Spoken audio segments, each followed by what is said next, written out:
Here's another quick and dirty one without any rehearsal or script or anything. This particular script is longer than the last one, but my description is going to be a lot shorter. And this was born of me reading up on how the original Commodore Amiga's graphics worked, how the I knew more about the VGA colors because that's what I had at one point, um, and how much better it was than say the Amiga or the Atari ST. The original Commodore Amiga had a 32 color mode that was 12-bit indexed. That's 4 bits per color channel. The Atari ST had 3 bits per channel. Going back to the Amiga, though, they had a mode that was called hold and modify, where they could set a bit and it would change, or set 2 bits and change either the red, green, or blue color and leave the other two registers the same so that they could get more colors on an image than the hardware actually supported.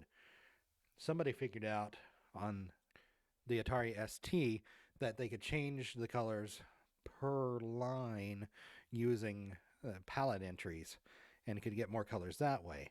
And I started experimenting because one of the dream things that I had being a kid and having a Tandy 1000 and that being the most prevalent computer where I grew up was I really wished that Tandy had decided to compete on that user front like they were.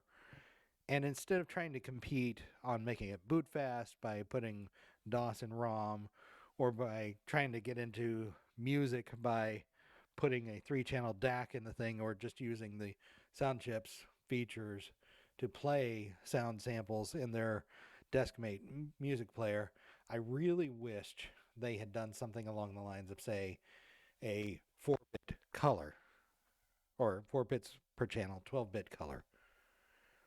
This is what you get whenever somebody doesn't rehearse or write a script. Um,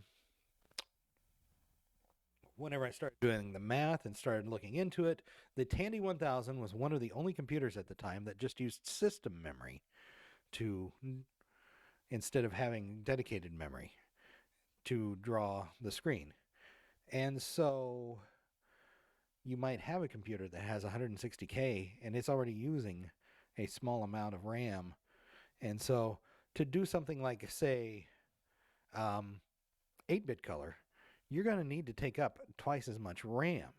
And I got to thinking, okay, so you need 32K for a 320 by 200 display at 16 colors. You could do 12-bit index color and you can fit in a palette into the 32K that's already been allocated. Now that's not a problem.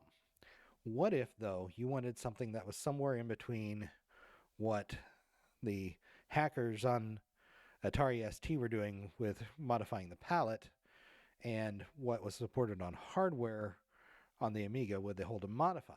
So what I came up with was I calculated how much space I would have for shifting palettes in 32K of memory.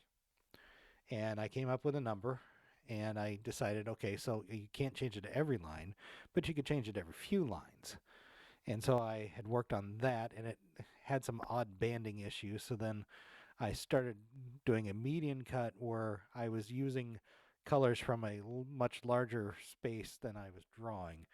And rather than try to explain it, I'm just going to point out that if you go on GitHub and you look under my username on GitHub, which is spelled Regeya, I'll have that in the description.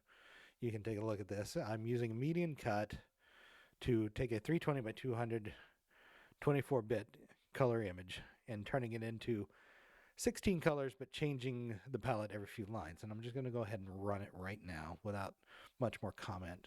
Here it is. It's drawn it. It's calculating out what it's going to do. And you can see some banding here, and you can see that it's got the Floyd Steinberg dithering going on. But other than that, you have a much larger gamut of colors than you normally would. And I would say I'm pretty happy with that. I would say there's no chance that Tandy Corp would ever have done this, and it's a shame because I really feel like they could have competed in that space since Radio Shack was in nearly every small town and nearly every decent-sized town and suburb. And of course, at one point, they were selling them in Walmart, just like Commodore was selling the Commodore 64. But I thought it was kind of a neat what if, and it spent some, it gave me something to do during the pandemic. So thanks for watching and take care.